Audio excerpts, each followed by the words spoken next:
I could be with anyone. You're here with me. You're here with me. You could be around for You could be with anyone, and I could be with anyone. You're here with me. You're here with me. Hey, what's going on, people? Welcome to the Sunday night after party show. I'm your host, James, with my take on reality. And guess what? We just watched another Sister Wives episode. If you guys can hear me, you can see me. Go ahead, give me a one in the chat so that way I know that I'm not sitting here talking to myself. I see some ones popping up. Thank you guys so much. Stacy, Anime, Jenny. Appreciate you, Kitty, Kathy, Ferran in the house. Appreciate you guys. Yeah, you know what? Tonight's episode, to be honest with you, it felt like pretty much refried beans. It was pretty much more of the same. I will say this though, in light of everything that happened during the course of the show, I did find it even to my own surprise, dare I say my chagrin, I was a little offended by the whole Cowdy Pass conversation. It kind of got me. I was like, we've done gone over this shit so much, it's just crazy. Tired of talk about Cowdy Pass. They need something new. And they did. They pulled the some things out that, in light of how much this has been covered, still kind of pissed me off. We'll be talking about that in a little bit. It's just like I feel like this whole episode, like at least the first 2/3 of the episode, was basically them going back, having conversations about remembering when we was in the conversation about the show. And here's the weird thing, and I want to get you guys' thought on it. It really feels like, how at the end of the season, all the YouTubers will get together, and I kind of called it out last at the end of last season. Maybe that's what some of the folks are kind of pissed at me. But I had said, what we're going to do is we're going to go back and everybody going to start talking about the shit from the beginning of the storm, the rewatches and shit, because they don't talk about nothing during the current seasons. And that's exactly what they did in tonight's episode. I feel like they're taking a place of the YouTuber who goes back and rewatches some of the old episodes to rehash some of those issues and bring some of those issues to light. Now they have the cast doing it. But see, the secret is that's not the job of the cast. It's not your job to go back and rehash shit. You can bring up stuff from the past if it's relevant today and you're trying to make a point or you're trying to retort against something that was said against, to you, about you, against you. That's fine. I have no issues with that. I think that they do that too much where they actually pretend like something didn't happen and never talk about it again. I think that is a problem on the show. However, the entire episode can't be, remember when back in season 3 when we was talking about blah, blah, blah, blah, blah, blah. And that's what the episode is about. The time for TLC when you're doing these new episodes is you have to give us new material. That's what keeps your show going. You have to feed the machine. You can't do reruns on a show. You can't do reruns and flashbacks on a show. It's basically about reruns and freaking flashback. What are we talking about? That's usually like they say, like there's a time in every episode. There's a term, jumping the shark. Goes back to like Happy Days. That's when the show pretty much turns a point where you can tell the show's about to get canceled. Jumping the damn shark. If you're sitting there and you're coming out and most of your content is about stuff that has already happened and you're recapping it on your episodes and that's supposed to be your new content, new material, new episode, your ass is about to get canceled. That tells me that you have nothing left to talk about. And Cowdy Pass is interested in some of these segments were and some of the information that came out. That is not enough for this to sustain another episode, another season, or another 3 or 4 seasons. So we'll get in that for a minute. Yeah, right. What is it? said, yes, James Fonzie literally jumped the shark too. Yeah, I remember that episode. Will he make it? You know, back in the day, they used to have the cliffhanger episodes. Y'all don't know nothing about that shit because you got DVDs now and everything on demand. But back then, you know, when the show came out, you had to watch the show when the show aired. And if you missed the show, you maybe if it had like enough episodes where they could run it during the summer or during the off season to hold that spot, you might see it again. You might see it again. Now, if the show gets canceled, you just ass out. You never saw the episode, right? And they had these cliffhanger episodes where, like, you know what else did it? Dukes of Hazzard. Every episode would be like, they're about to take this long ass jump. Will they make it? Or are they going to be swimming with the fishes? And they're supposed to be jumping like a ravine or gorge or something. And you don't know if they're going to make it. Same thing with Fonzie. He was jumping a shark pit, little tank with a shark in it. Like, will he make it? We don't know. Tune in next week. And of course he made it. He's out there skiing with a leather jacket. Of course he's gonna make it. Which makes no sense because if anybody's ever swam before, trying to swim with fucking clothes on is the most ridiculous thing. Especially when you try to get out of a shark tank. You might as well just go ahead and dip yourself in some booty juice and let that be that. Because you overdone that. All right. Hopefully folks had enough time to join in. Don't you know? I know some of you have noticed that I'm going back to my football cup. And that's because my big mug got broke. I feel like Cody. Yeah, my mug got broke. It's not my fault. But here's the thing. Let's like the fires kick the tires. I want to respect you guys' time. Thank you for joining us tonight. First thing, before we get into the whole County Pass debacle, actually, we'll talk about something that Brittany brought up first. We'll pull that to the forefront. Hold on one second. She made a comment. Let me just go ahead and grab it. Grab this comment. All right, Brittany, one of the Mega Mod Squad said, I'm at the point where Cody said he doesn't like Jen because she encouraged Mary to leave the family. You didn't want her. The fuck are you talking about? Or I'm sorry, TF are you talking about?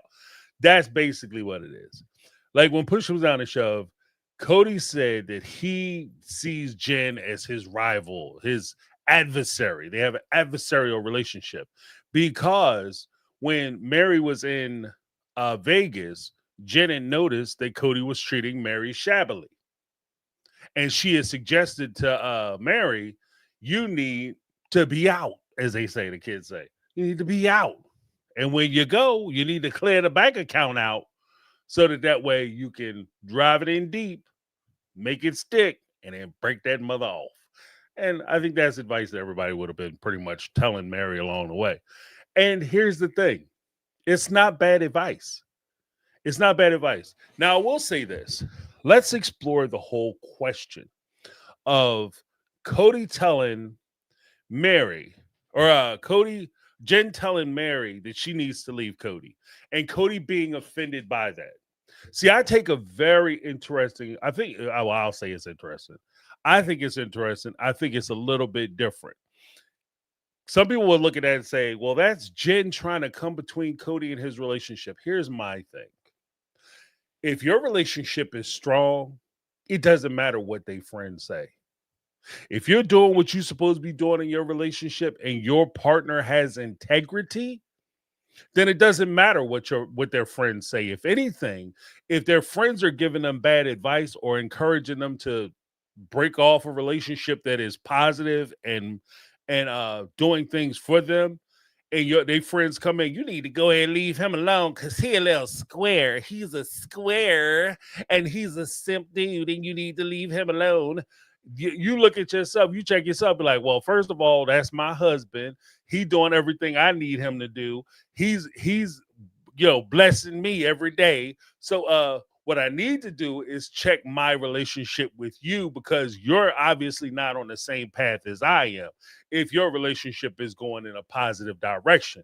Now, if you're in a Cody Brown situation where you have a partner and her friends or his friends is talking trash about you, and you are recognizing that they aren't lying, that they are telling the truth, that when they say he's treating you poorly, she's taking you for granted, they're using you financially, physically, sexually, emotionally, they're vampires that are sucking the life out of you, and you need to leave that situation for your own mental health, and you know that all that is true, then yeah, you probably gonna be offended. You probably gonna be mad. You probably gonna say, you know what, I hate that lady. I wish you would stop talking to her because she's trying to break up our happy home, even though it's not that happy. Because we remember, or at least I remember, when Mary was sitting there talking to Jen, and she confessed to Jen that when they first got to Las Vegas, they meaning the family,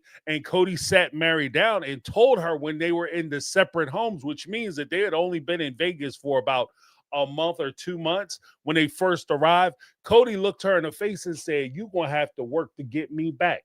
And here's a whole list of stuff that you're going to have to do. You had me suffering for the last 20 damn years, and now your ass is going to suffer for the next 20." And so by the time they buy the houses and all that stuff, and they move in and she meets Jen, this is years of her being mistreated by this man. And then Jen comes in as her friend and sees this. Yeah, she's going to say something. You know why? Because that's what friends do. If a friend see that you in trouble, a friend is going to pull you aside and be like, yo, bro, you're in trouble. You need to assess your situation. Now, Mary being Mary, she sat there and she took that shit. She took it on the chin. For years after Jen had suggested that she leave. Now, here's my thing. I have no idea why you would turn around and blame Jen for Mary leaving. Jen told her early on that you should be out. Mary stayed. So she defied Jen. You gave Jen all the justification as to why she was saying what she was saying and how right she was and how Mary should have listened to her from the beginning. It might have saved her a lot of heartbreak. You did that. So I firmly place this in the category of Cody, your fault. Okay? Your fault. Because like I said, I'm not a megalomaniac. I'm not a lunatic. I don't think I'm a maniac. Here's the deal though. I am not conceited. I don't think so. I think I have I pretty much feast on humble pie every day. And I will say this. I have enough confidence in myself that if somebody can walk into my relationship after everything that I put into my relationship, all the time, energy, effort, heart, compassion, love, and everything that I poured into my relationship, if somebody can walk in and break my shit up from a conversation, then it wasn't meant to be. It wasn't meant to be. If I'm putting everything I got in there and they could talk you away from me, then it wasn't meant to be. And that could be on two fronts. On the first front, you didn't care enough about what I was doing, or realistically, if we break it all the way down, you might not have been the right person for me to be pouring that shit into. You might not have been worthy of the time, energy, effort, attention, affection, and everything else that I was pouring into you. Sometimes you could have somebody who you're in a relationship with, and you guys are like, they could be, woo, you my soulmate. You right there. We locked in. But then you recognize that the time you come into their life, they not ready for you. They not ready for your blessing.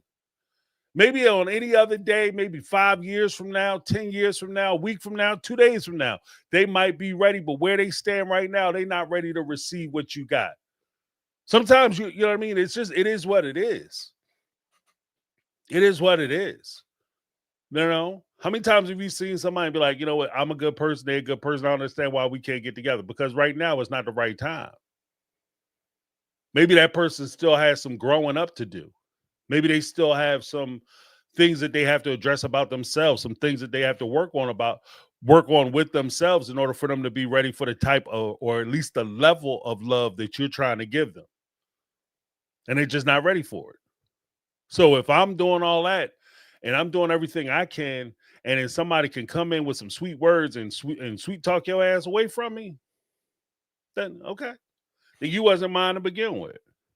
You know what I mean? Or, some people coming people like seasons. Some people come in, they're for a day, they bless you with a day. Some people come in, they bless you with a lifetime.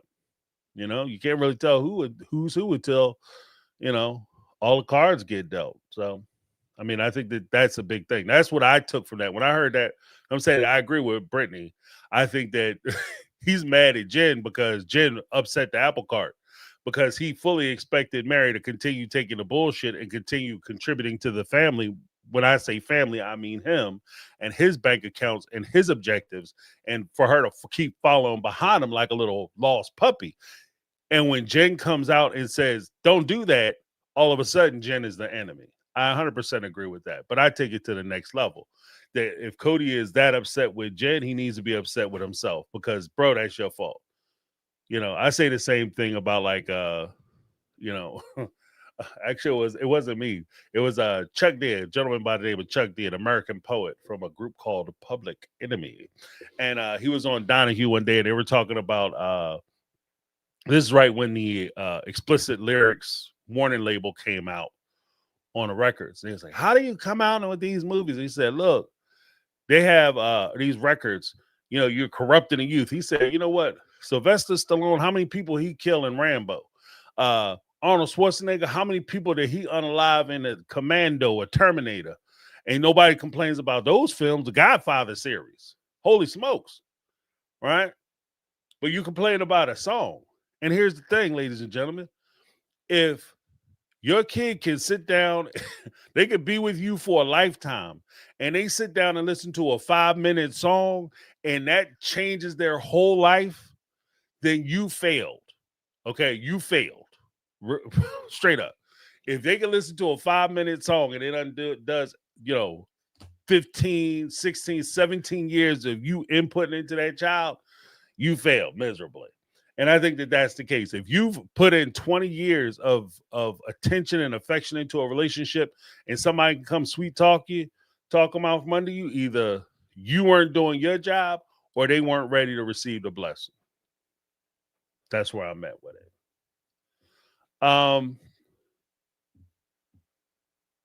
So thank you so much for that, Brittany. Now, Brittany, let's take a look at some of these things that I wrote down about this nonsense. It's not, you know what, and I'm going to be honest with you guys. It's not that extensive just because let's be frank. There wasn't a lot going on in this episode tonight. I do want to talk about, before we get into it, let me take a little sip of water.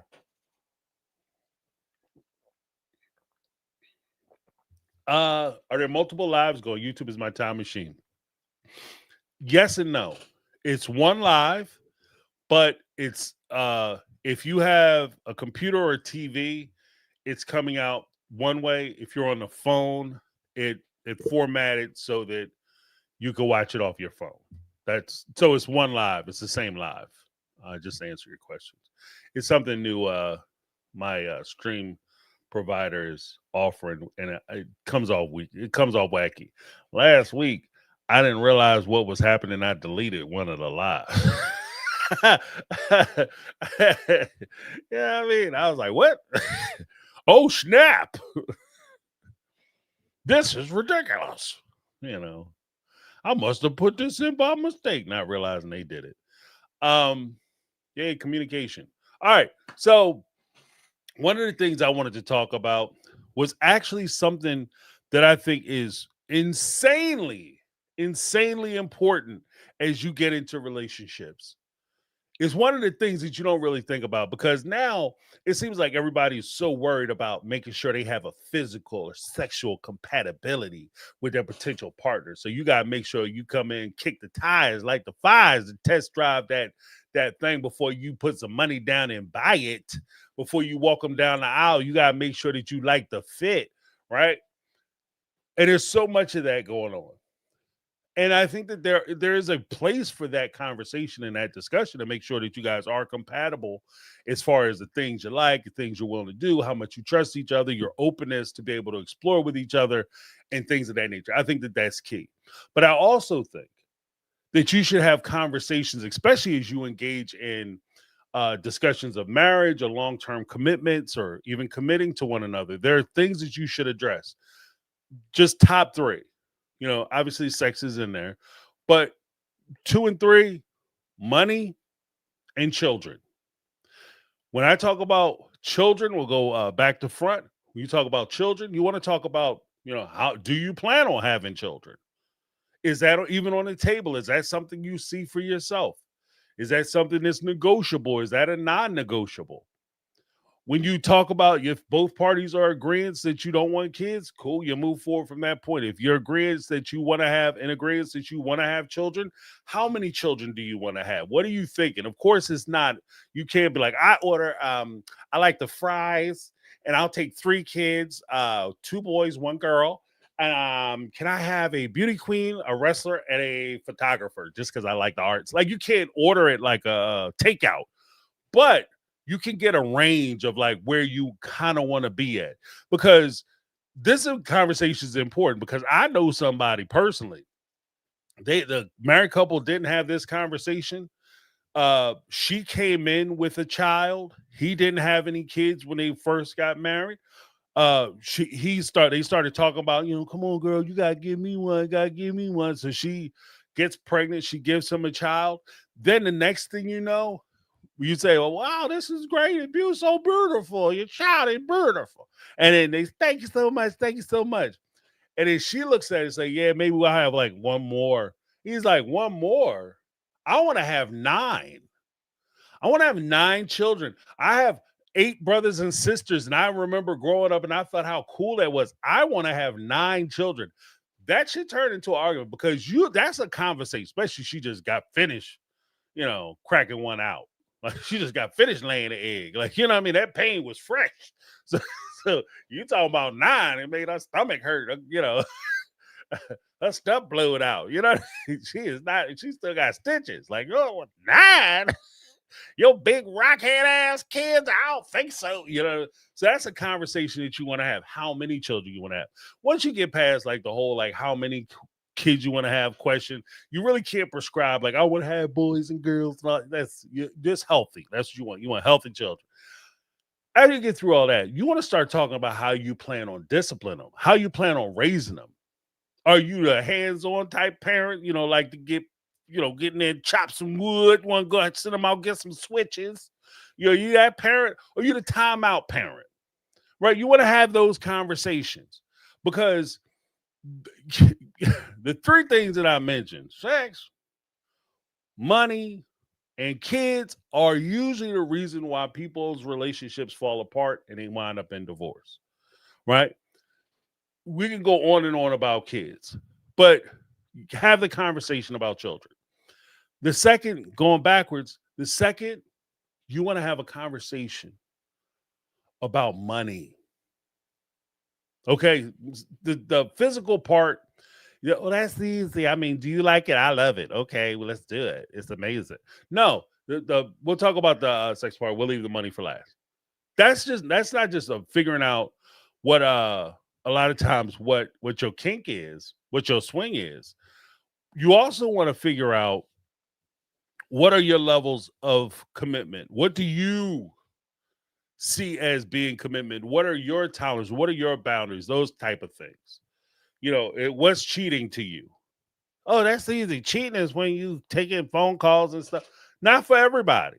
So you want to make it very clear where your position is. These are conversations and a part of the communication, growing together in an intimate fashion. That was one of the videos I released. I talked about it last week, where I talked about like the intimacy factor of having like open and transparent communications, and you building intimacy that way, as opposed to trying to rush in to just poke and prod and stick and smash and build intimacy on a physical level. Because to me, and I think this is shared by most people, the the emotional intimacy portion is the hardest because it's the scariest. Okay, physically, I mean, it do what it do. You know what I mean? Physically, it is what it is. Right? But when it comes to the emotional part of it, there's a sense where you have to be vulnerable to your partner. And that's where it becomes a lot more complex and it becomes a lot more scary and it requires trust because it's not just a matter of me having this conversation with you to tell you what I like. It's me having this conversation with you and going as deep as I can because I trust you with the information that I'm imparting to you. And you're trusting me with the things that you share with me, the things that you want to try, what your fantasies are, even we getting into the boudoir, or what your goals are and what you want to accomplish. If we're talking about professionalism and we talk about family and where you want to be and what your experiences were, these are all intimate conversations that partners have to have with one another in order to be successful. Now, finally, when we talk about money, money, money, right? We talk about that thing all the pastors love. We gonna pass around the basket 2 more times so that way we can make sure we have enough money in the building fund. And pastor's vacation fund because pastor needs to go on vacation, as well as the plane because pastor needs to have a jet because I can't be flying in there with a bunch of demons. Right? So we started talking about money. I love the fact that they were talking about money on this episode, right? You had this was like Christine and David have been coming out with some real shit, like as far as conversations in the last 2 episodes. Okay, because the idea that they're having this conversation about money, Christine has a bunch of packages hitting the door and sitting there looking like Robin, you know what I mean? Got the Amazons all up on the counter, you know, unopened boxes. She got a bunch of stuff just sitting on a bunch of diapers and stuff, which are crazy expensive, by the way. So she got about $200 worth of diapers. She wrapping up to give as gifts, and I got another cake to make. So that's another 2 that I'm putting on some children that I ain't got nothing to do with. We got 19 grandbabies, and I want to give them a crazy Christmas, right? And these are conversations that you want to have. What is your how do you deal with money? What do you do? How do you spend money? What are your spending habits? Do you like to save or are you a spender? Are you a person who likes to save up or are you a person that just throw it on a card? I like credit, right? These are important conversations. I like the fact that Christine and David had that conversation. I also appreciate the fact that David came out and said, okay, we have to look at this like we're going to have one income because David, I'm with you, brother. When I'm looking at these shows and especially where the Sister Wives franchise is going, I don't think this show has long to be on air. So David is addressing it like, so we have to start making plans now that when all of our financial responsibilities, duties, and obligations are still due and pressing, and my income is the only income we have because the Sister Wives income is going away. How do we move forward? And we have to start making plans now. I 100% appreciate the fact, one, I'm grateful to the fact that they shared that with us. Two, I'm appreciative of the fact of how real David kept it. Like we have to start looking at what we're going to do. But I gotta pay for like kids to go to college. I won't buy a bunch of stuff because we didn't have money. And I understand you're operating from a place of trauma. But here's the thing, especially when you grew up poor and you live poor and all of a sudden you get money and you want to do all the things you couldn't do when you were poor, that's a great way for you to wind up being poor again. Okay? If you want to move back to Poorsville, if you want to move back to broke city, broke city, broke city. What? Broke city. If you want to move back to don't have no fun, rabbit ears for pocketsville, right? You just spend all your money and act like nothing's going to change. You're never going to get old. People ain't going to retire. David is trying to build a future for Christine. Now, the interesting part of that conversation for me was that while they're talking about that, there was a crack across converse of ideas when we see Robin and Cody, because you can hold these two up as, mirrored pairs in a lot of ways, parallel pairs, because you'll have David coming out, he's trying to be responsible and he's trying to be the responsible partner. However, you have Christine, who was with Cody, and Cody was an irresponsible partner, where David is talking about we need to put money aside because we might only have one income and we need to start, kind of curtailing our spending a little bit. We need to cut back, tighten shit up so that way we have money when the income does go away and we not, start having to sell stuff off, fire sale stuff. You, on the other hand, you have Cody and Robin, who just went out and bought a $2.1 million house. You understand what I mean? So you have David on one hand saying, hey, guys, we need to slow down. And you have Cody on the other hand like, this money is never going to stop. Sister Wives is never getting canceled. We're on season 20.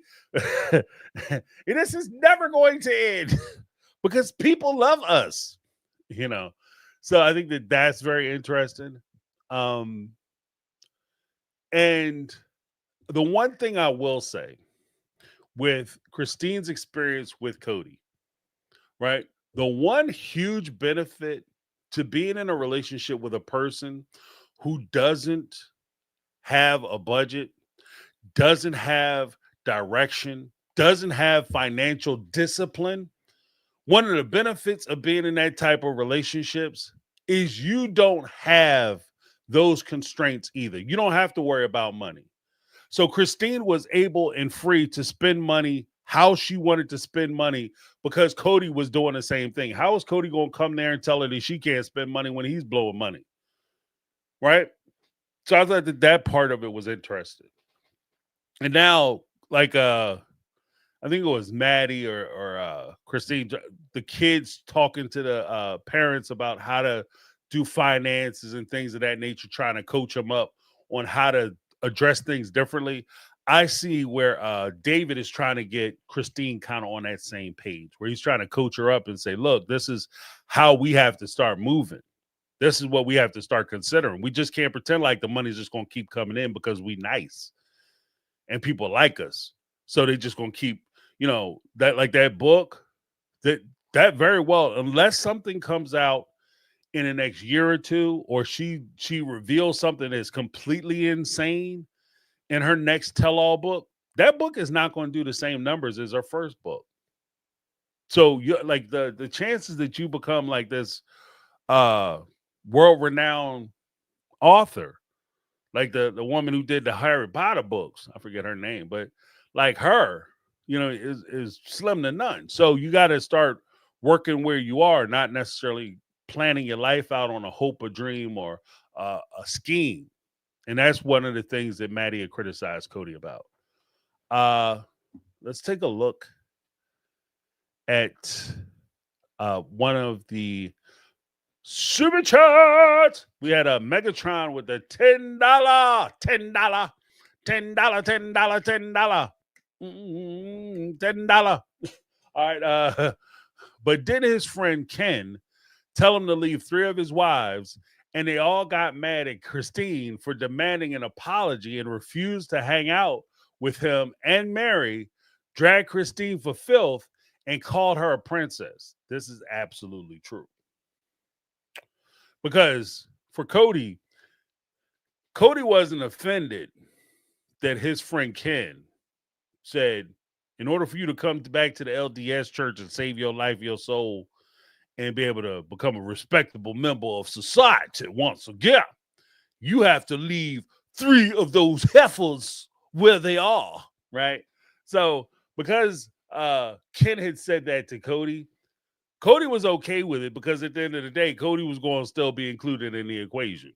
He said, you got to get rid of 3 of them. He didn't say you got to go out there and choose which 2 of y'all going to make it. Out of the 5 of you, which 2 of y'all going to heaven? They didn't say that. Cody was secure in the fact that they weren't talking about him. and he knew he was secure. And when push comes down to shove, if we're gonna keep it all the way a stack, and I'm sure if you ask Cody and Robin, and they were all the way honest, they would say that when Ken said that, if somebody would have said click, click, click, click, pick a wife, we all know which wife he would have picked. That's why, I mean, let's be honest. If Robin at all felt like she was threatened, Robin would have been throwing a fit. Cody would have had a hard ass way to go. It would have been Robin would have been sitting there arguing with Cody the same way Christine was. 100%. Only difference is Cody would have gave a shit and he would have cared that Robin was upset. He didn't care that Christine was upset. You know, so Christine mad. Oh well, it's just a joke, Christine. But you can, meanwhile, you can't say nothing about Robin. You know, if you would have took on that fifth wife, you would have been able to save your family. I will punch you in the face. I will punch you in the face. You talk about my sweet Robin with her crazy ass eyebrows touching each other and swoop down that perfect way to make her look sympathetic like a little puppy. Right? So, yeah, it just depends on who you're talking to. So is it fair? No. But again, especially when you're talking about polygamy and the outcome of polygamy, fair's got nothing to do with it. Fair's got nothing to do with it. Let me give you a little something, Megatron. Good point. See, the parallels are there. Just got to know how to see them. All right. It does sound freaky with the thing. My speakers are like, I guess you guys didn't really need to know that. Oh, well. All right. Oversharing. Yay.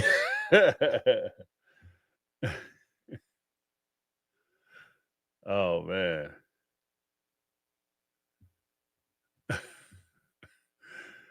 Oh, wow. Yeah, some folks talking about like when he shaved his face. Like you should just went ahead up top with that boy. Just go wow, and hope it you wouldn't even had to go like womp womp womp womp womp womp womp. You just had to go womp womp womp womp womp. You'd have been done. And you'd been Mr. Clean, and you know, I call me crazy, but I think Cody might actually. He probably look half decent bald headed, unless he got like divots or crazy ass like skull shape. Like sometimes you can't tell. Maybe Cody's sparing us. Like he got like crazy divots or something, but because he rode horses, and I don't see this dude wearing helmets. So he might have been falling off of horses, but that would also explain a lot. On to the next thing. We have the whole let's talk about before we get too far though. I want to give a shout out to one of Janelle, one of Janelle's friends. I noticed at the end of it, I think her name is Moody. She passed away. Let's give some hearts in the chat for her and her family. That's a rough loss because we were just introduced to her. I'm not saying I feel close to her or anything like that, but it's just she's on the show. Let's recognize her and give her some hearts in the chat. I'll throw some hearts in there too. Let me see. Here we go. Because it's rough. It's rough. And that's Janelle's girlfriend.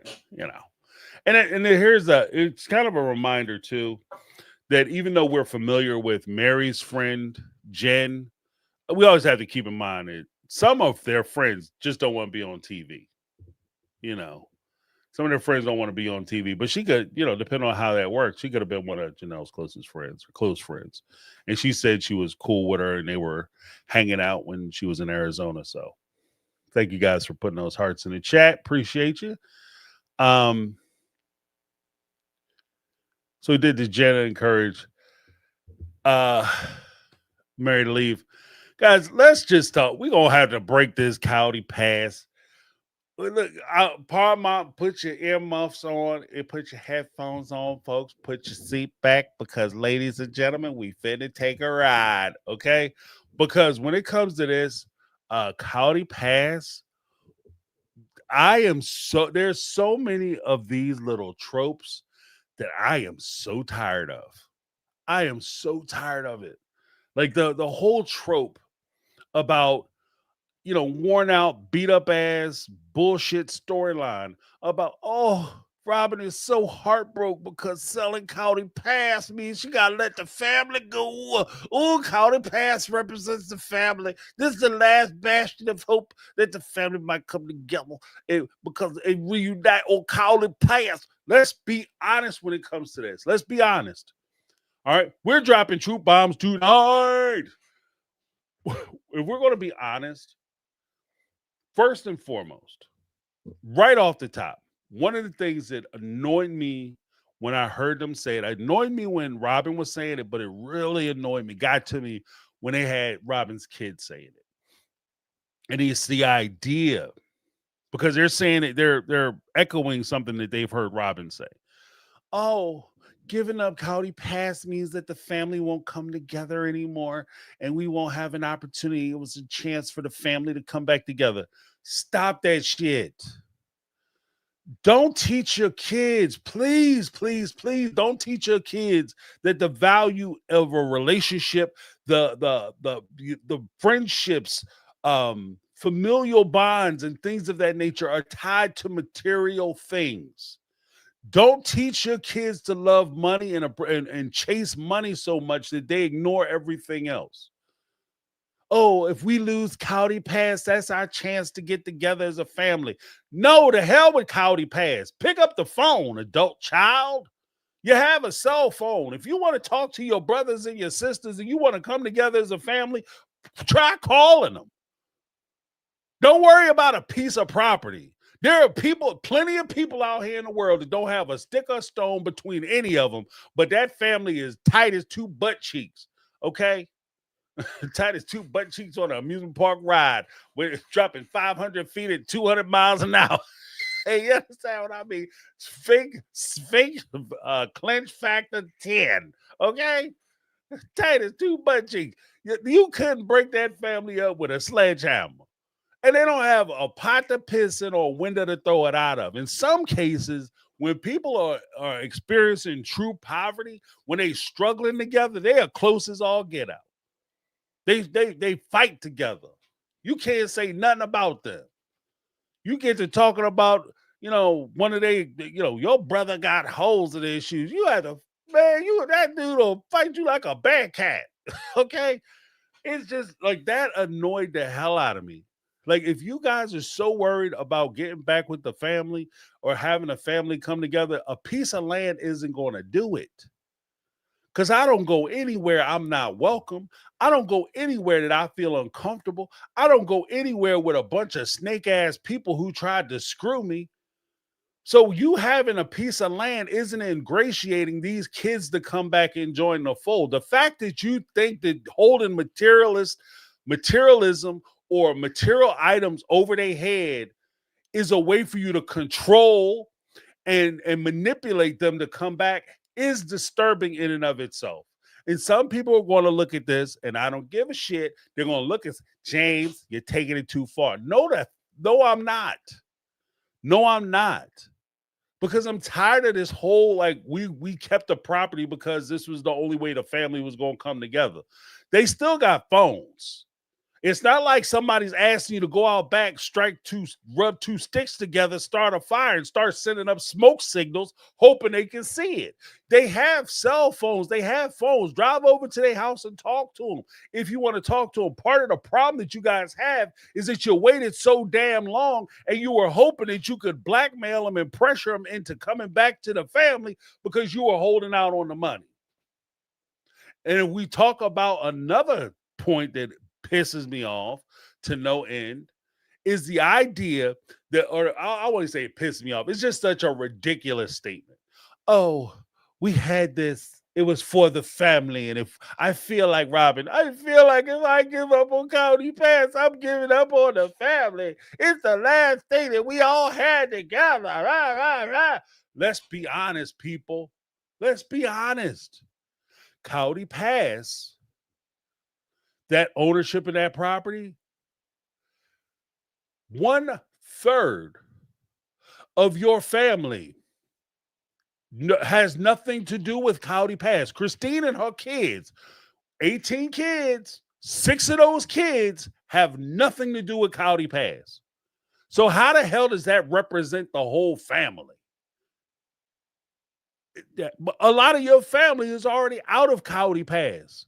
The only two people or the only four family members who are still involved with Cowdy Pass with with 12 of the kids, technically not even 12 anymore, but 12 with 12 of the kids is there, but you're missing 6 of them. The shit is already broke. So let's not pretend that you holding on to Cowdy Pass for the benefit of the family. Because that's ridiculous. You know, then they had the whole Robin had the thing where she does the she doesn't want to sell Cowdy Pass because it's so hard to sell it. I gotta go back. And she says that with the same vigor that she's been saying that she the shy, quiet wife who don't like to do public displays of affection with Cody because she just so shy and quiet. Oh my God, I want to be kissed up on camera. Oh, it's so disgusting. I can't do it. Too shy. But then as soon as he shaved his face, all of a sudden she crawling up this dude back. What's going on? I thought you was a shy, quiet wife, but he shaved off a mustache that he's had now for I don't know how damn long. Cody's been rocking a mustache since like season 13, I think. Been rocking a beard. Now all of a sudden it's Cody. And if you have such influence, we know how much influence you have over Cody. Cody wasn't keeping a mustache and beard for them other women who he wasn't even talking to in the last how many years? 4 or 5 years?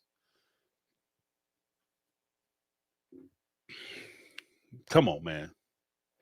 Come on, people. Like, that's just so ridiculous. Then you also have like the speaking of Cowdy Pass, you had the Mary with the heartbreaking confession. And here's my thing. Here's my thing. When I sat there and I listened to Robin and she says, talking about Mary and how she's looking out for Mary. And she says, my intention was always her best interest. Everything I did was about her best interest. And I wanted to make sure that Mary was good and Mary had everything she needed before I signed off and gave Mary her just due on Cowdy Pass. And here's the thing. I've seen where content creators are trying to work their way around to giving Robin some credit as far as communication is concerned, as far as being a person who's trying to bring the family back together. And I'm tired of that bullshit trope. I'm tired of it. You know why I'm tired of it? Because when push comes down to shove, I'm going to be real with y'all. I'm going to be real with you 100%. When push comes down to shove, let's be honest. You got Robin sitting there saying that she wants to get the family back together. And that's why she's holding out on Cowdy Pass, because deep down, she wants to get the family back together. And she wants us to meet and have this conversation. And I talked about communication before in my last video. Check that out. It's posted now. Talking about the uselessness of communication when all you're doing is talking. And that's all Robin wants to do. She wants to have a conversation. She wants to talk. She wants to talk about the family coming together. She wants to talk about, say a bunch of shit about what the family needs to do in order for them to have better relationships. You know what the family needs to do in order for them to even begin to have that conversation? And this is just real talk. This is just real talk. And we're putting the bullshit aside. What they need to do is you got to make sure that the people are coming there 100%. You got to make sure you clean the decks first. You got to make sure that you clean the slate. You can't just come in there and just say, okay, well, I'm going to rip you off for a bunch of money. We start a business together.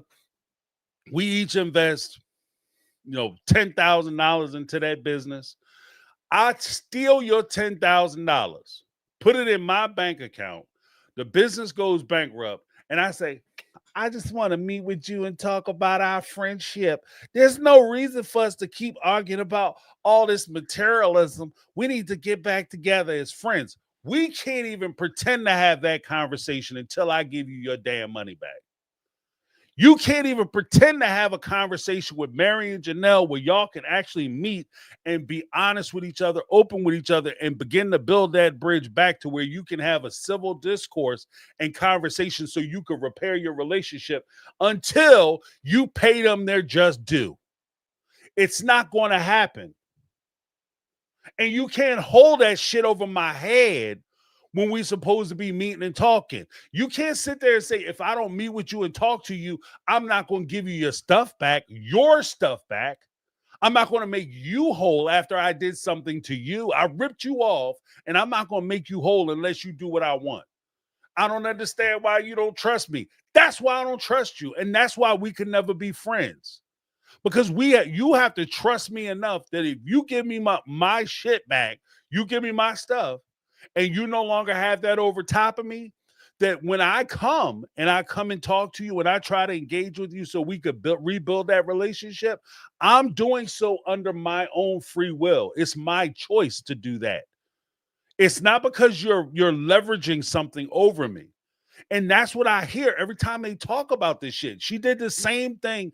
I heard people say that shit before. Oh, she's just trying to open up the means of communication when they all went over to Mary's house and they were sitting behind Mary's house. And Janelle was trying to establish a place for her and her daughter to live. Meanwhile, Cody and Robin are living in Cody's McMansion down the road, taking care of Robin's kids with Janelle's freaking money. And oh, well, Robin, she really cut through the crap because she wanted to have a conversation about what's really going on with the family. We can't talk about what's going on with the family until my needs are met. I can't talk about your wants until my needs are met. And I need my money. Janelle needs her money. She needs to be made whole in order for them to even pretend to have this conversation. I don't understand why are we bending over backwards trying to give somebody credit for something that they don't deserve credit for? You're not a good person if you steal money from me and you hold it over my head that I have to come and meet with you and talk with you in order for me to get some of my money back. You're not a good person. Sorry, I'm not giving that to you. I'm not doing it. So we had that whole thing. Then we move into the let me just make sure I got everything. Okay, then we move into the whole reason why the deal was slowed down. According to Mary, the deal slowed down from moving forward and having everybody's names transferred onto the paper is because before Cody and Robin, before they wanted to put all the names and make that final where they put everybody's name onto the deeds of land or whatever, they wanted Mary to sign an NDA. So you want me to sign an NDA before we put the names on the paperwork? Why is that? Because it comes down to what Cody said. Because I'll be listening with my third ear, and we were watching with my third eye. Okay? I pay attention. And when they say, I want you to sign an NDA, what he was saying was, I'm pissed off you refused to sign this NDA. So you could talk about, you were free to talk about how I screwed you over. Because that's all Cody was trying to do. He was trying to, they were going to steal that land. Look, I've been saying this shit from the start. It breaks my heart that Mary was sitting there, and to be honest with you, this was the one time that, I was really moved by Mary's tears. She's cried before, and I felt bad for her before, but I was really moved by Mary's tears because of this reason. She didn't deserve that shit. And she didn't do anything to deserve that. Like, if you argue about like the whole catfish thing, you got tricked because you were willing to go along with the trickery. But at the same time, I understand why you did it, because you were being ignored by your husband. I'm kind of on Team Jen with that. You should have left his ass, back in Vegas a long time ago.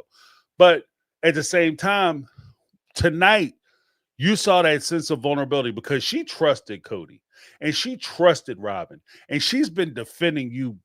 I'm about to say some nasty things. She's been defending you two this whole time.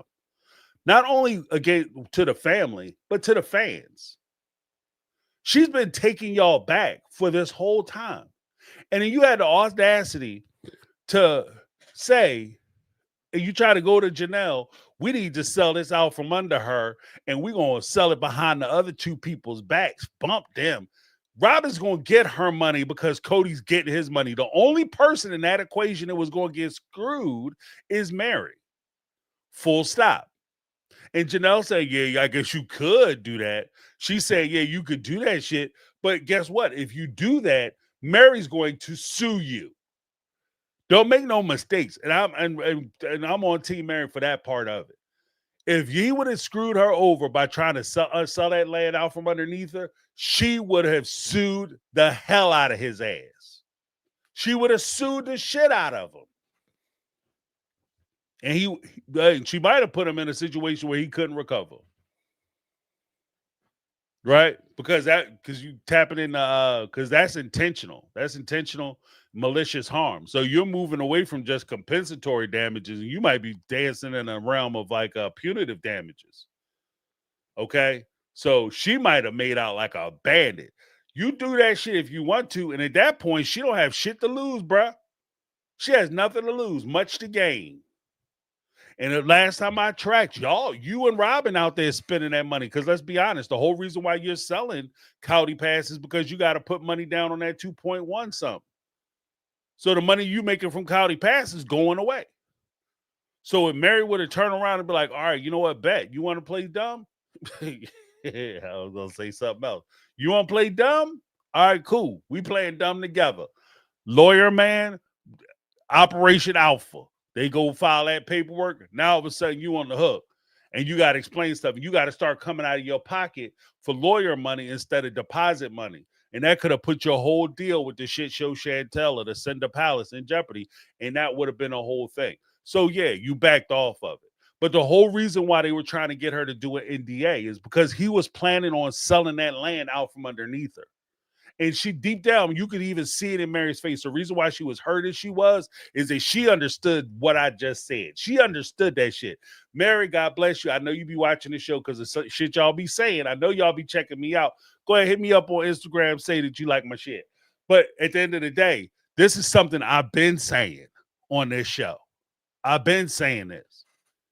He's been trying to steal this land from y'all. He's been trying to get you.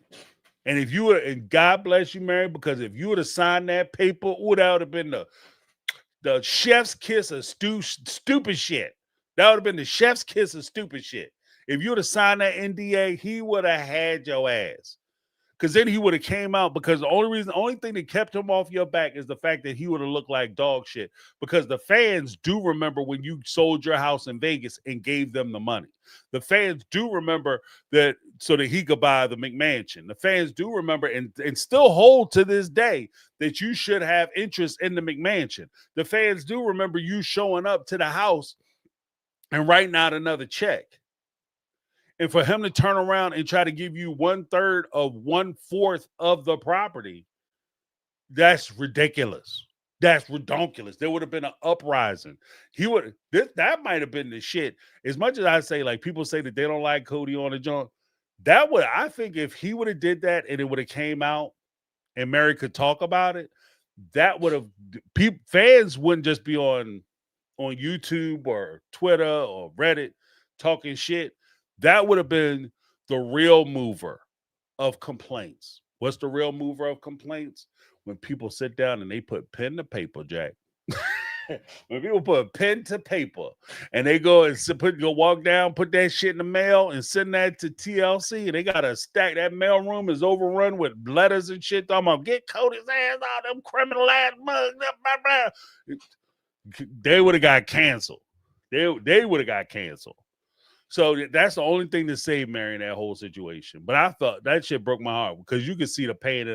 You could see the pain and levels of betrayal in Mary's face when she realized that they were going to do that to. Oh, they was going to do that to you, girl. They was going to do that to you.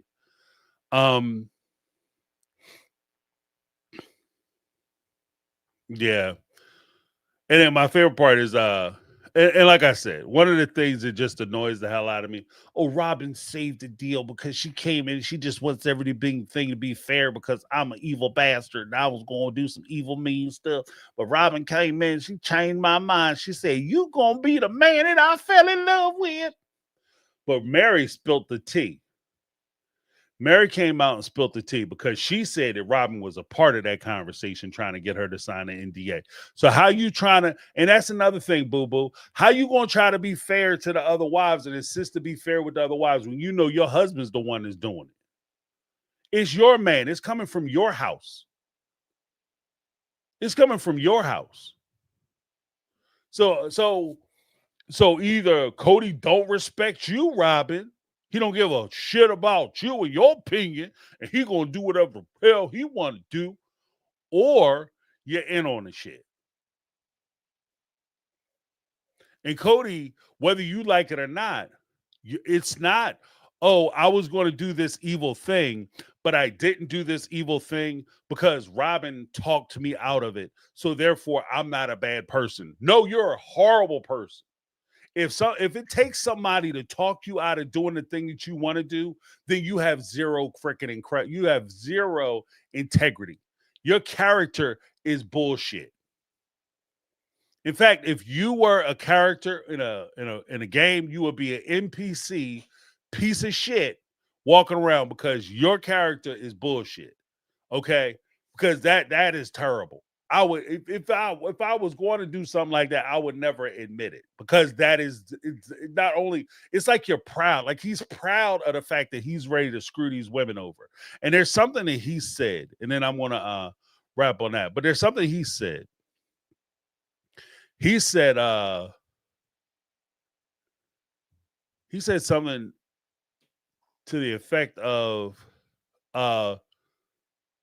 shut up. Like, so I wish I was the kind of polygamist that could just say, shut up and do what I tell you.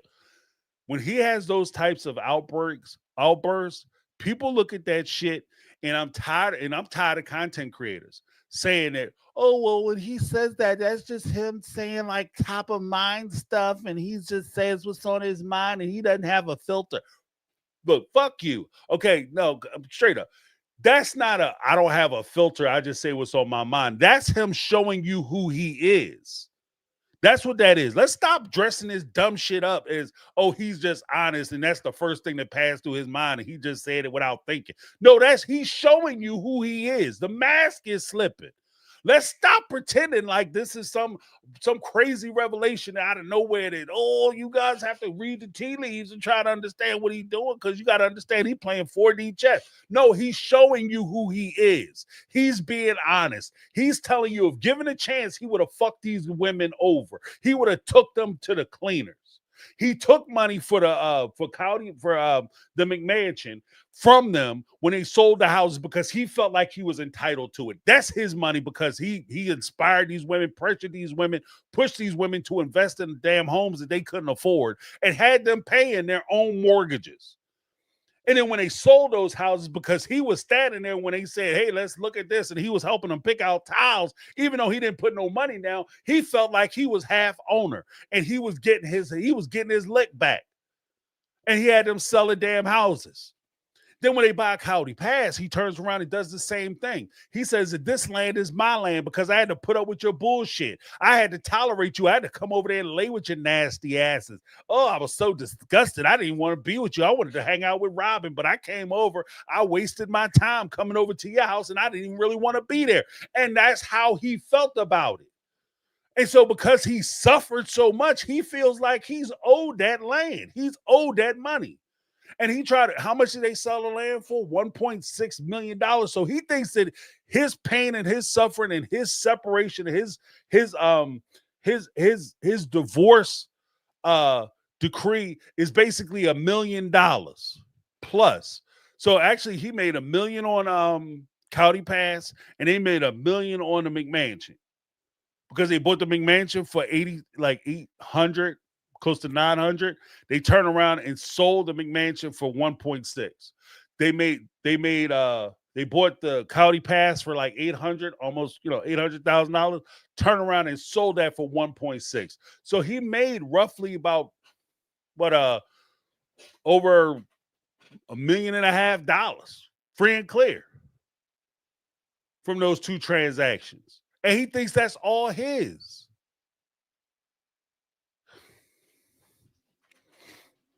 Oh, he's just talking. He just has like this stream of thought. No, he's telling you who the hell he is.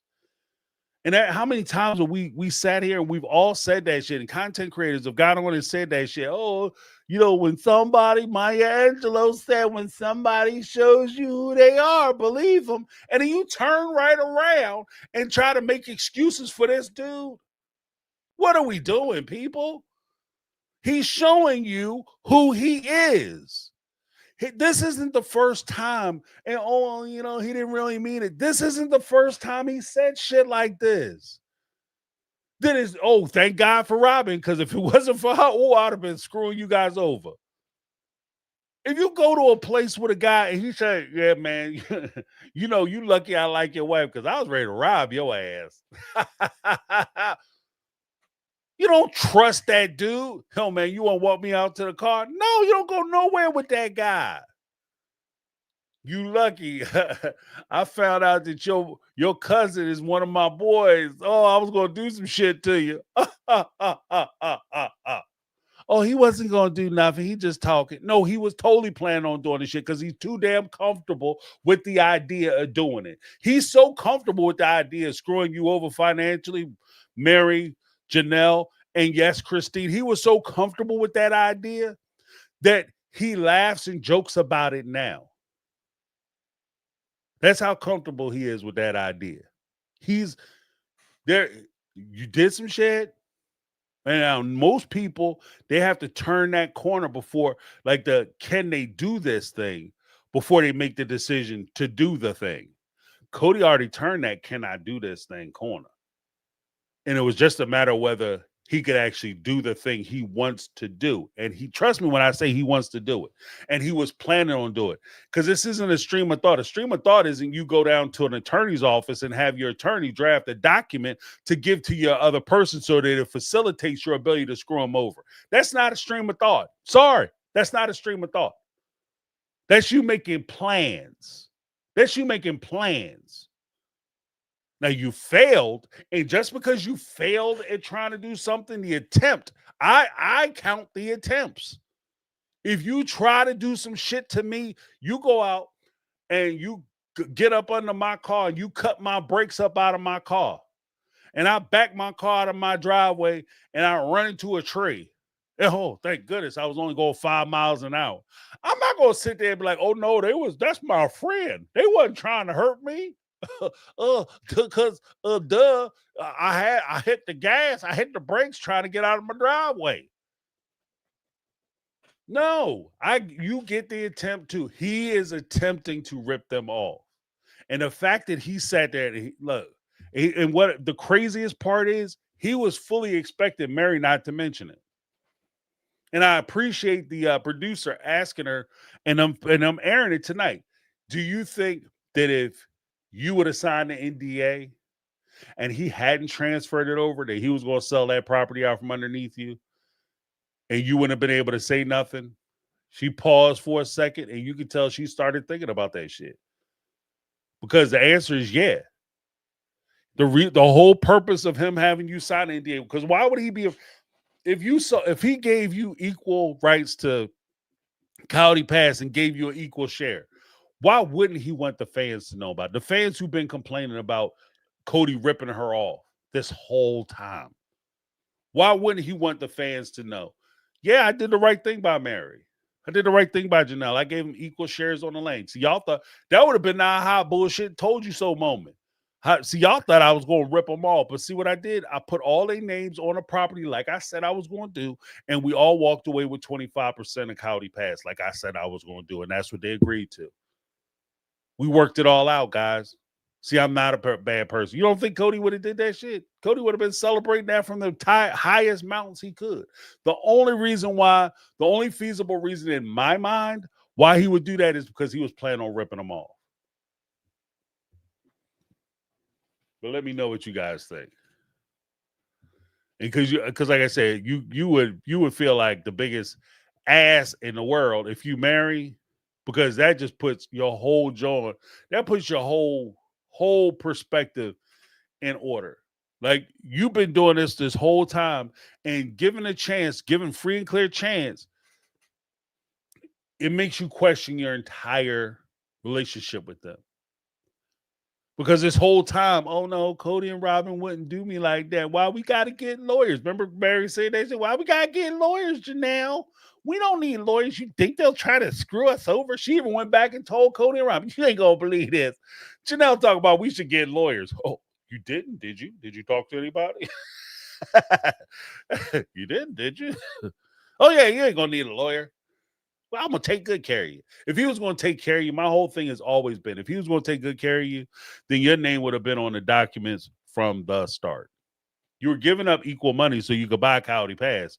So why wasn't your name on all pieces of land? Everybody who's in the family, all the adults should have been on all 4 pieces, all 5 adults, all 4 pieces from the start.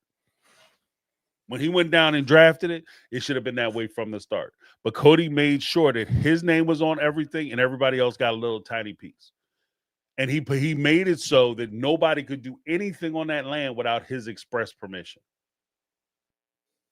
And that's also the crazy part when he sits there and complains that, oh, I'm the only one who did any work for this. Because you're the only one who could do work for this. You wanted to be the guy in charge. You're the guy in charge now. Now you have the responsibilities of being in charge.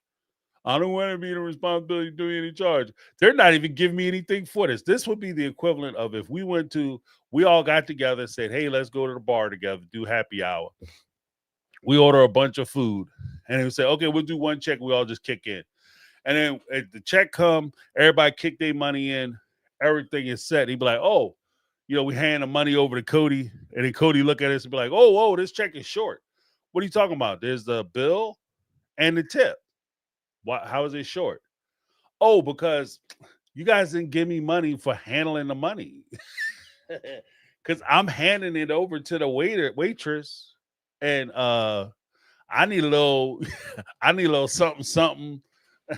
So that when I hand it over to the waitress, all my efforts are rewarded. You're like, hold up. Wait a minute. Wait a damn minute, because I ain't giving you shit. I ain't giving you nothing but a hard time. And I know that when Mary was sitting there and she was listening to all that stuff, especially with the NDA stuff, it just had to smack her in the face that she was in trouble. And that's what Mary was sitting there saying to herself. Congratulations. You played yourself. You played yourself because you trusted the wrong one. But let's check through some of the super chats. And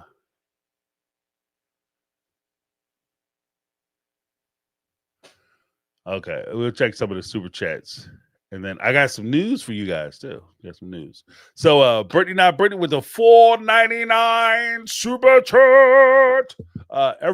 Everyone but the Cody and Robin crew can pick up the phone and communicate. But they want to cry about nobody coming to Coyote Pass. Yeah, right? Nobody coming to Coyote Pass. How would they know y'all even out there if y'all can't pick up the phone? Or y'all just gonna call them out of nowhere? Y'all we about to be in Coyote Pass in 20 minutes. I know we 5 minutes down the road, but we gonna be in Coyote Pass in 20 minutes. You guys gonna be able to come?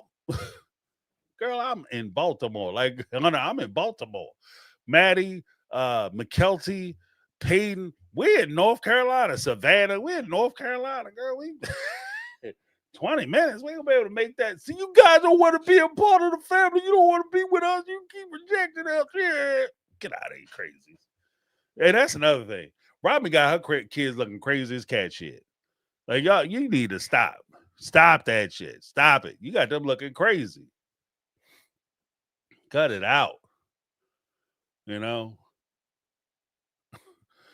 Nobody want to come to Coyote Pass. I want to go out there and play on that Coyote crazy ass cow poop shit. I don't play in no damn place where people get sick. Everybody walking out of there with rashes. I'm gonna walk out of there with a rash and a noid. I don't think so. But thank you so much. Appreciate you, Brittany.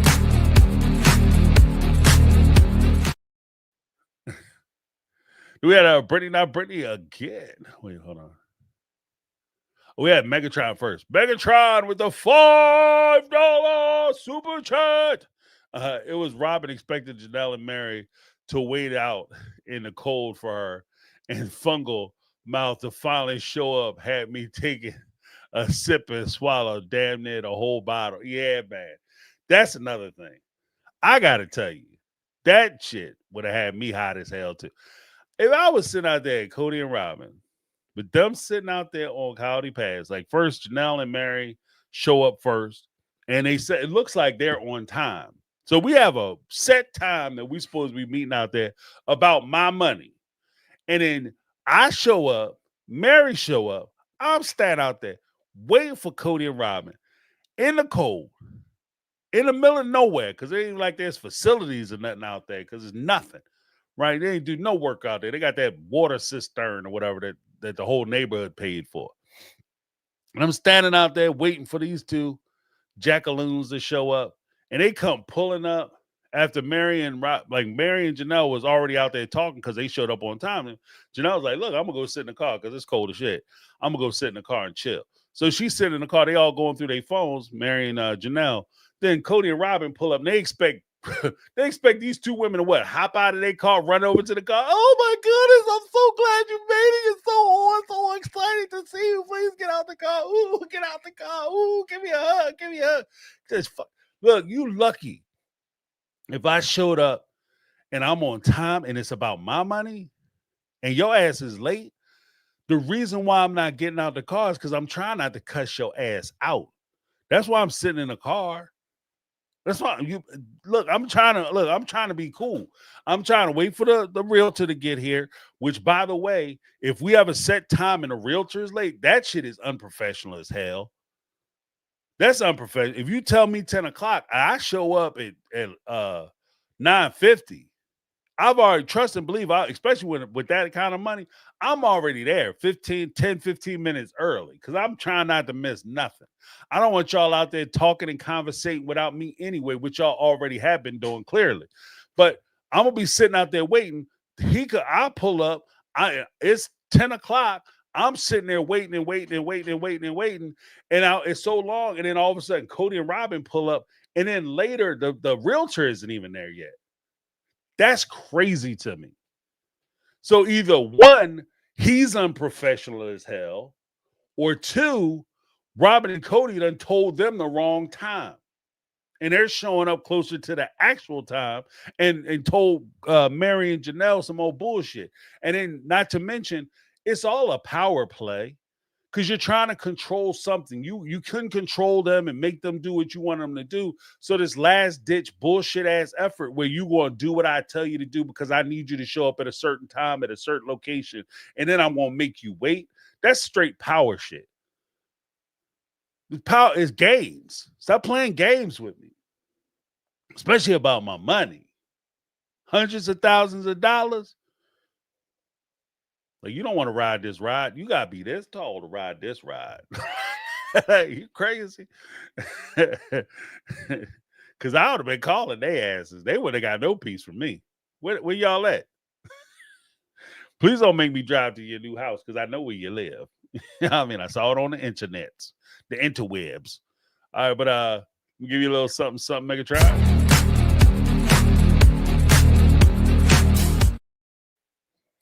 All right. Then we had Brittany with the $1.99 super chat.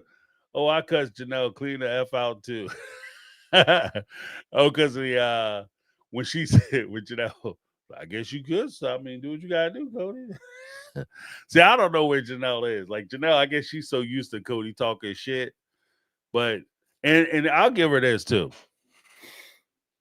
Did you say that to her? Yeah, I said that to Cody because when it comes to Cody, the one thing is you're not going to threaten him or talk him out of doing something he planned on doing because Cody is too frenetic.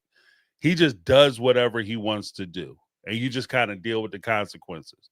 If anything, Janelle should have weighed out whether she was going to tell Mary because on one side, if the deal is going through, then you might not tell Mary because Mary might jump in there and blow the deal up. I mean, that would be the only concern I would real concern I would have. Mary might jump in there and blow the deal up because she's pissed, which she would have every right to be. But at the same time, you know, if it looked like stuff about to go left and Cody is going to move forward, then you make a phone call to Mary immediately and let her know. So I think maybe that's where she was playing it. I don't know, though. Trying to give Janelle the benefit of the doubt. Thank you, Brittany.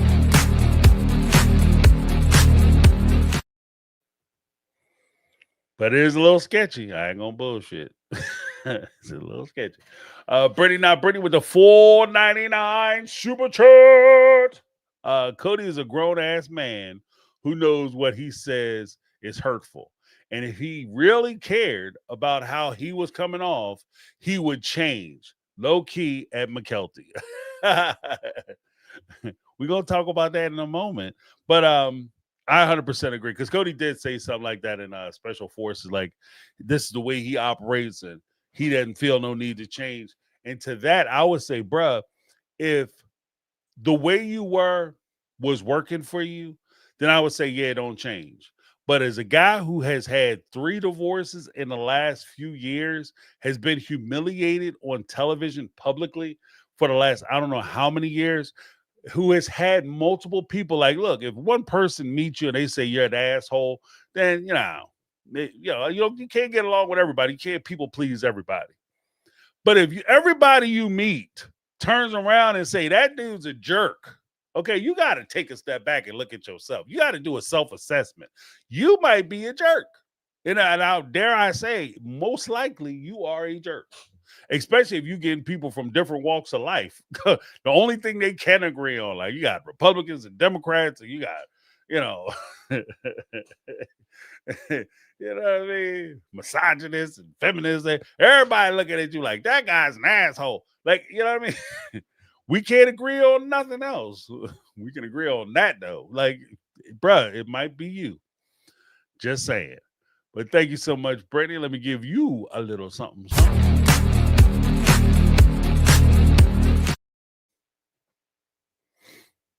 Right.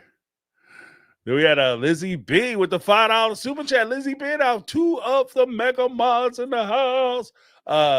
That's relinquishing control. The narrative and his money.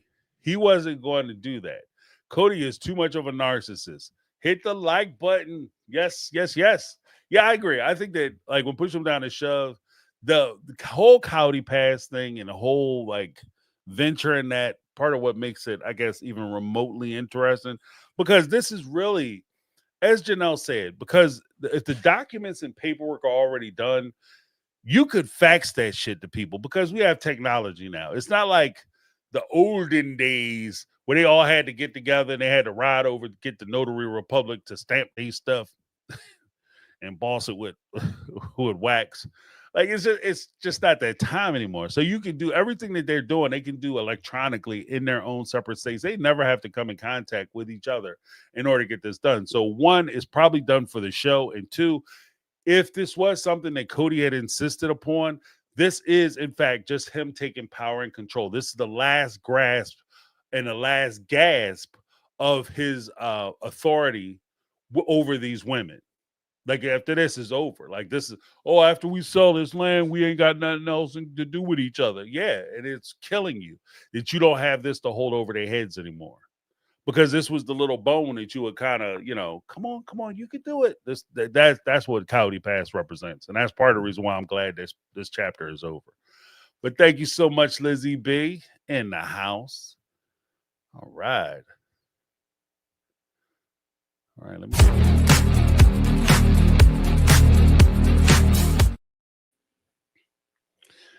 give Brittany and Lizzie B some hundies in the chat.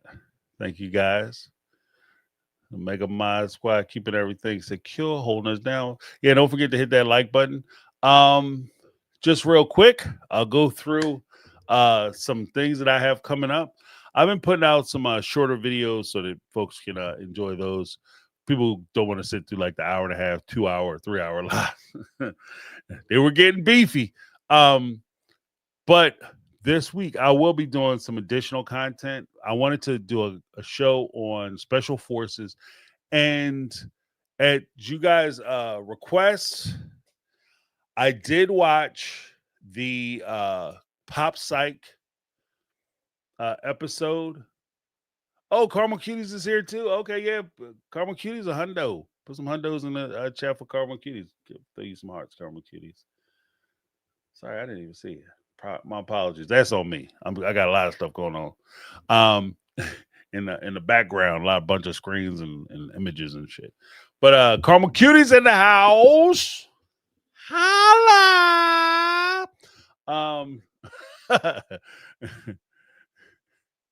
Thank you so much, Brady. Appreciate the assist. I told you, man, the Mega Minds been keeping me in check.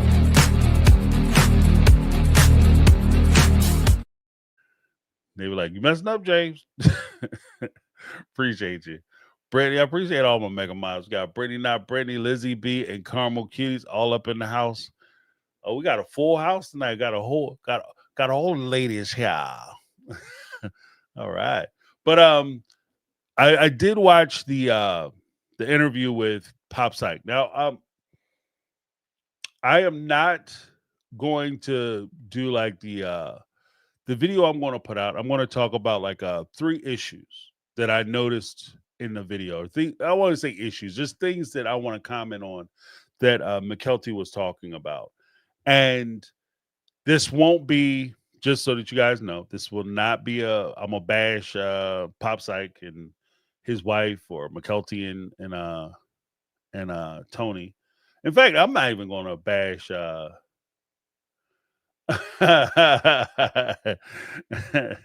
I'm not even going to bash Cody and Robin, but I do want to do some frank, real talk about some of the things I noticed in that video. So I'll be rolling that out hopefully this week. I can get that out, and so keep an eye out for it. But like I said, there was some interesting stuff in it. I do think that again, hats off to Pop Psych and his wife for landing the interview. That was a big win for them in their channel. But there's some things that I wanted to talk about with regard to that. Just some stuff that I noticed.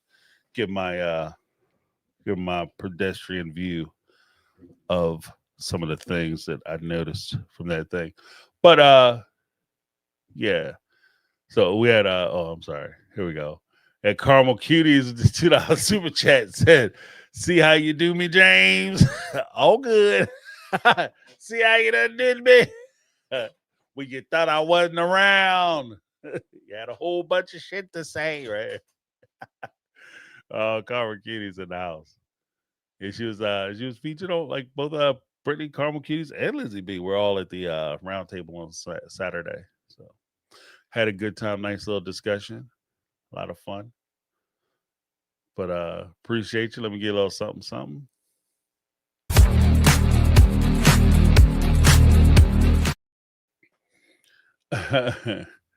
Yeah, but we will be doing that.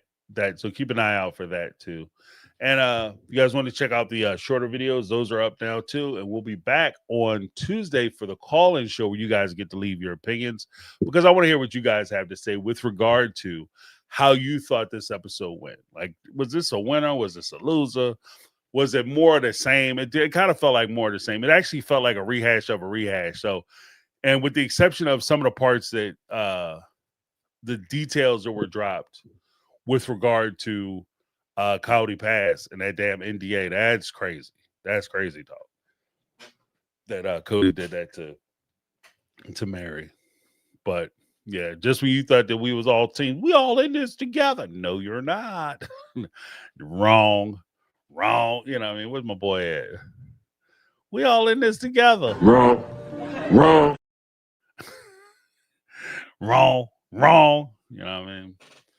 But yeah, just when you thought it was over, I'm rolling out some new content. I've got some things in the pot boiling, so we'll be dropping those as well. Make sure you check those things out. Yeah, just when you thought that it was all over, with all we talk about is sister wives. But wait, there's more.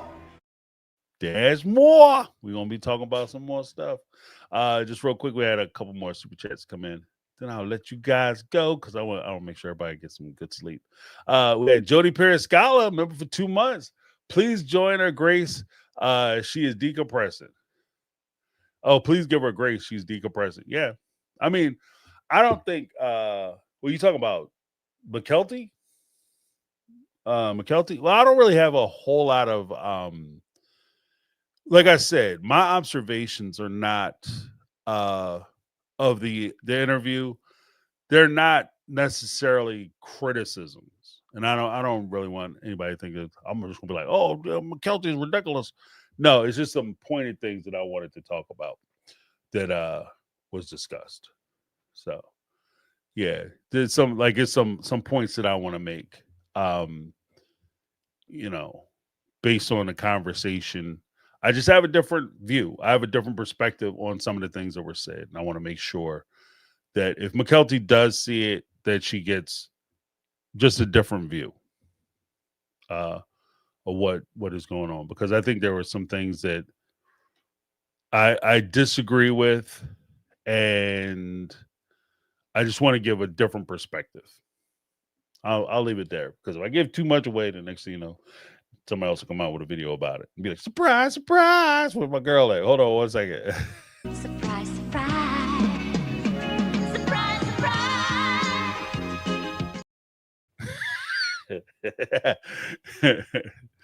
But here you go, Ty. Let's go on $5 super chat from Ty. Ty be in the house on Saturdays.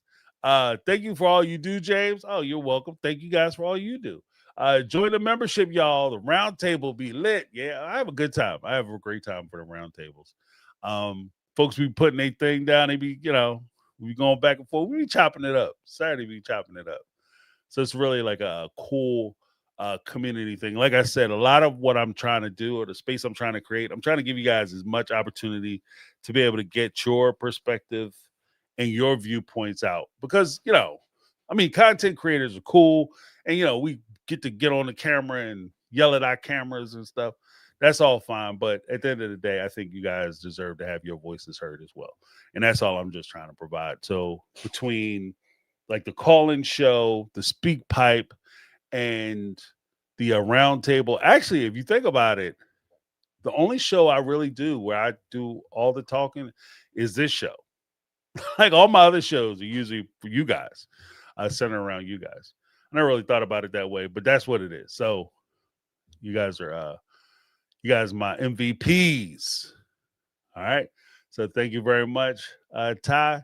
Hopefully I see some of you guys at the round table. But thanks, Ty. Then we had Michelle Woods in the house with the $10 super treat. Michelle Woods. How you doing, Michelle? This episode was just another drag out for me. Yeah. Hated the cliffhanger they left us with. And Cody on Special Forces was a complete mess. Yeah, he was. He over there pissing in the bushes. He wearing these people raw, Jack. You can see it in their faces. They tired of his shit. They gonna revolt on Cody. Cody is, in the parlance of a few good men, they gonna give Cody a code red. They're about to give him a blanket party. My man Cody would be in for it. Them guys be loading up their socks with some soap, tear his ass up. Cody will be in trouble, Jack, because them people can't stand his ass. You can see it every time he says something, they roll their eyes. They had enough of Cody. Even the DSs, like the staff, they're like, yeah, this dude he's just a baller. I don't know what the hell. He a baller WTF. They're like, but he on them peptides. Like, I don't know. Allegedly, I don't know what the man is taking, and I'm not gonna be part of nobody's damn lawsuit. I'm just warning my fellow content creators. Y'all want to be careful accusing him of stuff, because he come back, he might be. This dude could be super saucy. He could be whacked out of his mind on juice, and then he get off of it for like 2 months, file that lawsuit, and then go down there and piss clean. You know what I mean? Just a bad time. Chucky. My man said, have a seat, mad dog. I was done. I was done. Diaz come in, Cody running around, and he had he walk into the barracks. He like, have a seat, mad dog. Classic. Yeah, but I agree with you, Michelle. Like at the end of the day, this episode was just another drag out. You know, it was like this is like a space filler. Like that's what it feels like most of Sister Wives is now. It's turned into like just basically the quest for money. They're just trying to come up with content, roll out as many episodes as they can, and the episodes aren't really about anything, but somehow they're going to come up with, I guess, 15 or 20 episodes or whatever, including the tell-alls, and then that'll be that. And we're just supposed to watch it because, you know, we just got nothing better to do except for watch Sister Wives, and we're so enthralled with them. Like they're about to learn the hard way that, you know, people's Sundays can be, you know, filled in with some other stuff. But yeah, he ate lunch alone. Yeah, you know, people were sick of his ass. But I appreciate you, Michelle. Yeah, Michelle Woods in the house. All right.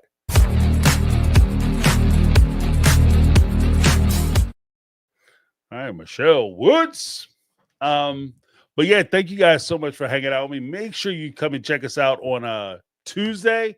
Like I said, I'm trying not to hold folks up too late because at the end of the day, I'm not going to do what Sister Wives is doing and just run it for 3-4 hours just because because you guys are willing to talk with each other and stuff. So I'm just, we're going to run for 3 hours and people going to be late for work tomorrow. Like, I'm not going to do that because it just wasn't enough materials for us to sit there and justify a 3-hour conversation. But I appreciate you guys. Thank you so much for hanging out with me. Make sure you come back and check us out on Tuesday where we'll be doing a call-in show. You'll be able to say your piece of what you think, what you felt was interesting, what you thought some of this stuff was about, what you were outraged about. And by all means, if you want to call in and you want to be, you know, you want to be saucy, you want to be, you know, get your thing on, because I understand what it's like when you watching these types of shows and you don't have people who watch these shows and you want to yell and scream and you want to cuss and you ain't gonna believe what this bug did. What? And you have to try to explain like the backstory, and it's too much. And half the time they not even really paying attention because they're like, well, Sister Wives, why are people getting polygamous? Of course it's jacked up. I know, right? So this is an opportunity for you to be able to call in. If you don't want to call into the show, we all, as mentioned earlier, we have SpeakPipe. Thank you, Lizzie B. We have SpeakPipe, so where you get to ask your questions, leave your thoughts. You can make it as spicy as you like. Go ahead. Got a minute 30 on each one of the messages. If you leave a couple messages, we'll try to play as many as we can, if not all of them. I try to play everything that comes through. And I'll comment on it as necessary, or if it needs a comment. Sometimes they stand alone. They don't need my comment. They done say the mouthful. So we do that on Thursday. And then on Saturday, like I said, we have the members roundtable. If you guys want to join that, thank you. I appreciate that. Make sure you guys take care of yourselves. Take care of everyone around you. And again, let's put some hearts in the chat for Janelle's friend who passed. The friends and family, keep those people in mind as we say our prayers or whatever, because that's rough. Plus, Janelle's had kind of a between losing her son and losing a friend, that's a lot. It's a lot for one person, but she's had children, grandchildren born. So, life is life. Life is going to keep life. And when you get the ups and you get the downs and everything in between. But thank you guys so much for hanging out with me. I appreciate it. Once again, make sure you hit us up in SpeakPipe. Come back on Tuesday where we'll have the call-in show. Check out the SpeakPipe show on Thursday. And then on Saturday, we have the roundtable. Thank you guys so much for hanging out with me. Big shout out to the Mega Mods, Lizzie B, Brittany Not Brittany, and of course, Caramel Cuties. Holla! And then we also want to give a shout out to the folks who dropped us, blessed us with some super chats. We have Brittany Not Brittany, Megatron up in the house. I got to send you an email, Megatron. I'm sending you an email probably tomorrow morning. We had Lizzie B. We have Carmel Cuties. Then we had Jody Periscala. Ty left a message. And of course, we had Michelle Woods in the house. So thank you guys so much. I want to wish you all a great night. Have a good night. Make sure you have a fantastic Monday morning. Make it productive. Make it awesome. And make it yours. Thank you guys so much for hanging out with me. I'm James. That's my take. And this has been my take on reality. And we out.